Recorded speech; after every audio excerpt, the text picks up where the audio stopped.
Hi guys, I'm this movie guy, and today I'm reviewing Star Wars Rebels Season 3, Episode 14, Warhead. This episode can really be seen as like either Episode 12, 13, or 14, depending on if you count the double episodes as one, and which double episodes you do count and whatnot, but yeah, in the end I just decide to do every 21-minute episode, and when there's a double one, I review two. So yeah, really the count has fucked up and I'm a little annoyed by that, but whatever. I call it 14, it's Warhead.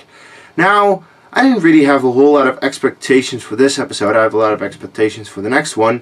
So, when I was watching this episode, I was not really expecting a whole lot, and sadly I was still let down. That's not really a good thing. This episode is about Zeb really being on his own with AP5 and Chopper on the Rebel base, and at one point an Imperial droid crashes into the planet, and Zeb, AP5, Chopper find that out. Then they find out at one point that it is an Imperial droid. That's bad, of course, and then shit goes down. Now, in the case of both Chopper and Zeb, they are really characters made for the kids, like funny side characters that kids like. So this was a very kiddie episode, and it just shows. I mean, I have nothing against Zeb or Chopper. I like every one of the Ghost Crew, all 6 of them. Just Zeb and Chopper are my least favorite because they're quite underdeveloped, and they are the characters clearly aimed towards kids, especially also with AP5 in the mix. So yeah, you can really see in this episode, it's a kid show. And this is really not the episode I was looking for. Because look, I have no issue with an episode surrounding Zeb. Like, you had the Legends of the Lasat last season. I actually thought that was a really good episode, giving us more backstory to Zeb. Like, you can do a Zeb-centric episode, but just don't make it too kiddie like this one. So that really was... I need to talk a little bit positives, I think. I usually start off with the positives, and I'm already talking too many negatives, I think. Because there were some positives. I liked the very beginning and the very end, actually. The very beginning reminded me really of The Empire Strikes Back. You have a Star Destroyer, and it's sending out droids to all kinds of systems, and one, of course, crashes onto the Rebel system, and that is exactly like The Empire Strikes Back. And I was like, yeah, that's really cool. I mean, it makes sense. History tends to repeat itself. It's like every time in Star Wars they cherry pick little things that they've done before, or in this case will do in a future movie. They do it another time. It makes sense, and I actually like it because, yeah, The Empire Strikes Back opening, iconic to me. I know it from the back of my hand, so when I saw it, it was like, hey, this is like The Empire Strikes Back, and I was okay with that. It's not like it's too similar. I mean, people say The Force Awakens is very similar to A New Hope. It's like, it's similar, but that's what all Star Wars movies do. All the Star Wars movies borrow aspects from the other movies just to make it feel like Star Wars. That's what it does.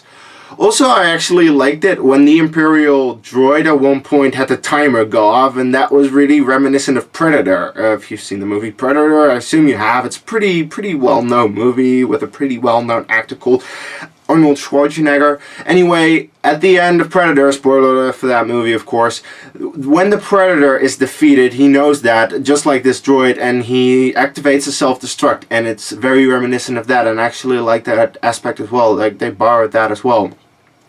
And I like the very end, because the very end once again sets up a little bit more of Thrawn. Like, Thrawn, of course, is trying to figure out where the Rebel base is, and now we see that he knows a little bit more. He knows a little bit more specific where the Rebel base could be, so that's interesting, of course.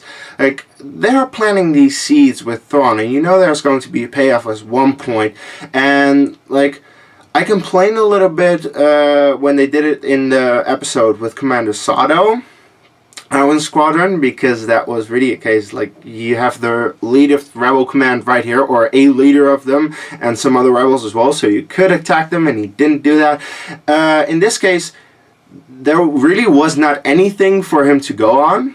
It really is like, oh, he sees a few more systems specific where the rebels could be. It's a little setup, and you know it's going to pay off at one point. So that's cool. That's really what Thrawn's character is. Other than that, what did I like?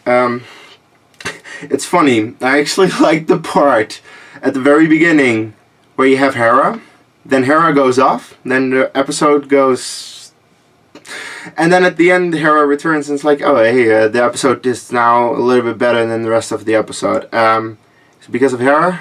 It's probably because of Hera. Hera's screen time is always good, so that's probably it. But other than that, the rest of the episode was pretty uneventful, boring, not all that interesting. Kitty, as I said, like, not a lot happens in the episode, except for the very end where they blow up a Star Destroyer. That's cool. That was actually something I was like, hey, that's cool. And at the very end of the episode, I said, was a cool moment. Like, setup and some cool things.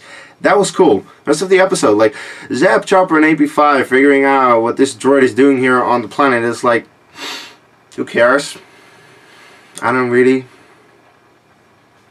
So it was a little annoying. It was Kitty, a lot of really like slapstick with the droids, AP5 being himself, and I never really cared too much for AP5. He's useful sometimes.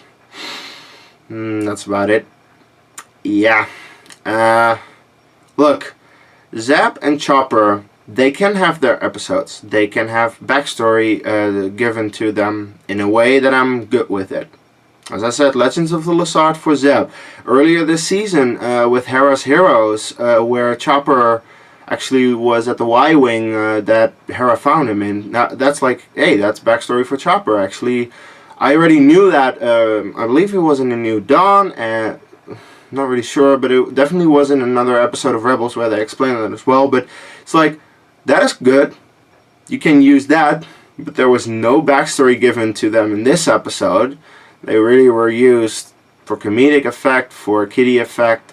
Like, there was some decent action that I'm like, okay, whatever.